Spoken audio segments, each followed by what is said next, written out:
When someone asks me to list my top 5 favourite movies of all time, School of Rock will always be in the conversation. Not only is Jack Black one of my favourite actors of all time, but this movie in general is just so memorable in so many ways. I think before I delve into what makes this film so good, it's worth quickly running over the plot just to familiarise ourselves with the story. The movie follows Dewey Finn, a wannabe musician who is mooching off of his friend Ned Schneebly by living in his apartment without keeping up with his rent payments. Ned's girlfriend Patty informs Dewey that his share of the rent is overdue and that Dewey will be kicked out of the apartment if he doesn't pay up by the end of the week. Dewey reluctantly agrees and he informs his band No Vacancy that they have to win Battle of the Bands so that Dewey can use the cash prize to pay his overdue rent. However, Dewey is then told that he has been replaced by a guy called Spider, meaning Dewey is pretty much screwed. Whilst attempting to sell some of his guitars to make the money required to pay off the rent,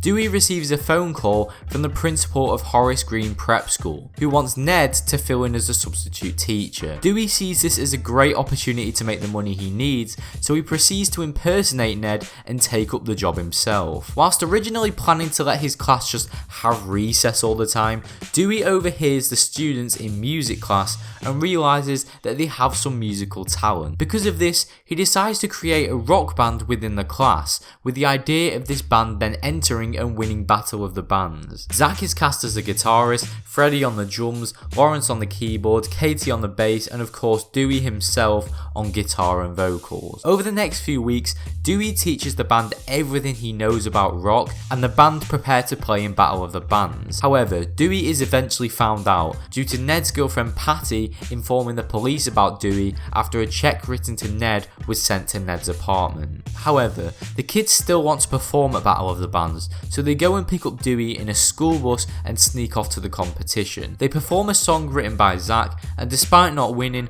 the whole crowd chant their name and they perform an encore. The film then ends with Dewey running an after-school club called the School of Rock, and this is how the movie ends. Now, what made this film so good? Well, despite having an eccentric and quite frankly completely unrealistic plot, this film is a masterpiece. The main reason for this, in my opinion, is the performance of Jack Black as Dewey Finn. It genuinely feels as if Jack Black is just playing himself in this film, and this idea is supported by the fact that the writer Mike White says he specifically wrote the script for Jack Black. This is very evident in this movie. In certain scenes, you can see the passion Jack Black has for rock and roll, and it definitely feels as if he isn't even acting at all. Take for example, the scene where he is assigning the class positions within the band. Dewey's reaction to the kids playing the instruments is exactly how I imagine Jack Black would actually react. Take for example, when Lawrence is performing his keyboard solo. Yeah. Yes. Come on, now touch me, babe. Fa-da, can't you see that I am not afraid? Shaka-ga-ga. Lawrence is good at piano. He shall be rocking in my shoe. Ra-ga-ga-ga. Stop. That's perfect. Now, in my opinion, that wasn't Jack Black trying to be Dewey Finn, that was just Jack Black being himself, and that's what makes the film so great. Another scene that supports this point is when Dewey is talking to the class about their musical influences. When the class give answers such as Christina Aguilera and Liza Minnelli, Dewey is evidently furious, and again, what is said in this scene genuinely feels as if it's coming from Jack Black's heart. Billy. Liza Minnelli? What are you guys? This project is called Rock Band. I'm talking about bands that rock. Led Zeppelin. What about Sabbath?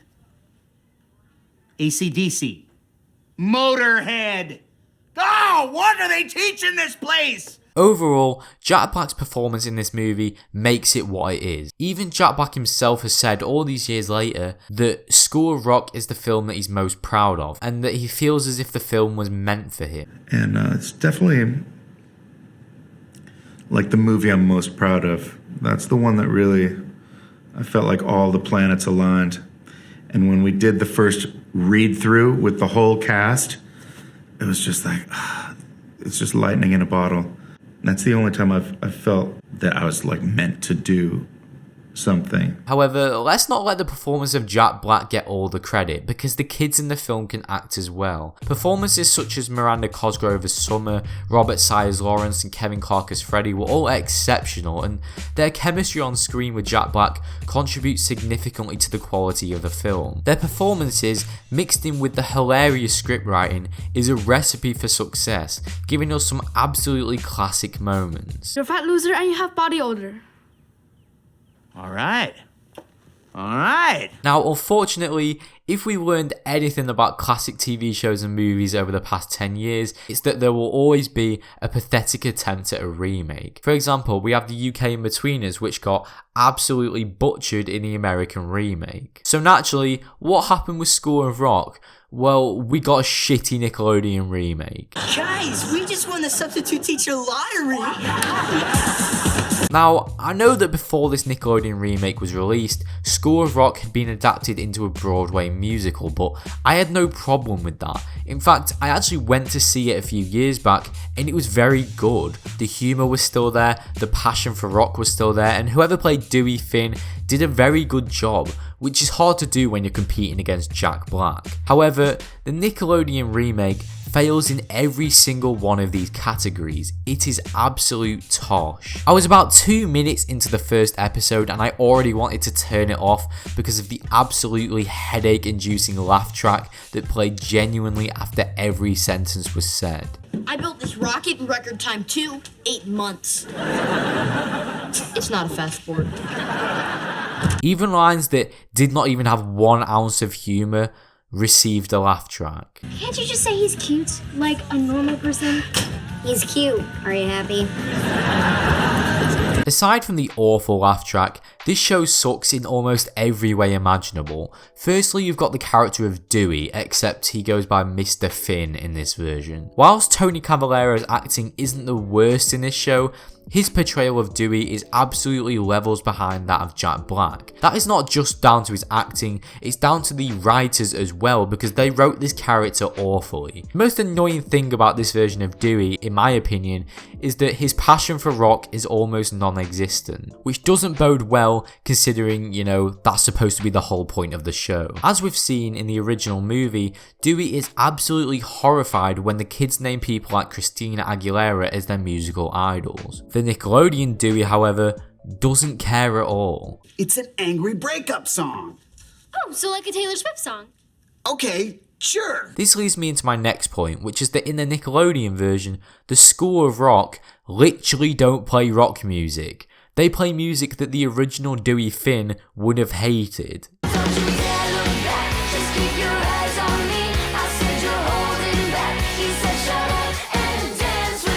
Another thing that annoys me about this show is how they try to replicate scenes from the original movie, but they remove everything that makes the original scene so great. As we've seen previously, the scene where Dewey assigns everyone in the band their roles is one of the best in the original movie, as you can see Jack Black's passion for rock shining through. However, in the Nickelodeon remake, the scene is so dry.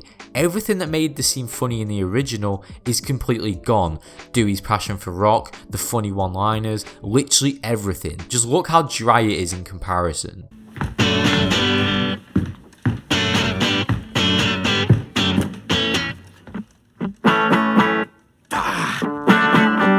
Yes.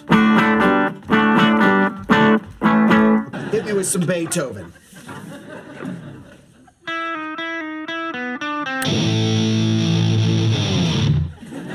Was awesome! Katie, what was that thing you were playing today, the big thing? Cello. Okay, this is a bass guitar, and it's the exact same thing, but instead of playing like this, you tip it on the side, cello, you've got a bass. Tamika, that cello you're playing has 4 strings, right? Uh-huh. So does this bass.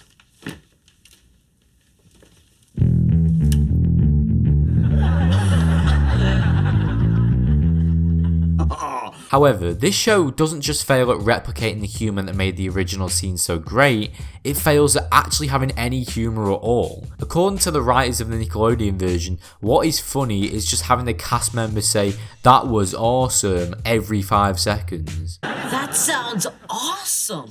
Because that was awesome. Wait, What did you do to our classroom? He made it awesome. That was awesome. A final point I want to make is that apart from the 6 main cast members, them being Dewey, Zach, Tamika, Freddie, Summer and Lawrence, literally nobody else in the class ever speaks. The class might as well just be them 6. When I say nobody else ever speaks, I mean it. Every single conversation that takes place in the classroom is between these 6 characters. All anyone else ever does is just sit there and nod their head a few times. Additionally, when the band are playing, they'll just sit there and clap awkwardly, probably thinking, why am I even here? In the original School of Rock, a huge part of the movie centered around the fact that just because people didn't play in the band didn't mean they weren't part of the band as a whole. We had the backup singers, Billy the stylist, Gordon on tech, everyone played their part, but in the Nickelodeon remake, if you're not an active member of the band, you might as well not be there. Now, I want to make one thing clear. I appreciate that to younger viewers who have never seen the original School of Rock, this show might be quite enjoyable. You've got happy pop music, childish humour and school romances. However, my problem lies with the fact that they are using the title School of Rock and trying to base it off the original film, which is so stupid. Why they couldn't have just come up with a few new characters and a slightly different plotline and named it something else is beyond me. It's an insult to the original, passing this off as a School of Rock remake. You've now genuinely got kids who, when asked about School of Rock, will only know about the Nickelodeon version, with absolutely no knowledge about one of the greatest films of the 21st century in my opinion. Tip to filmmakers, stop butchering classic films and TV shows and just try to make something original, please.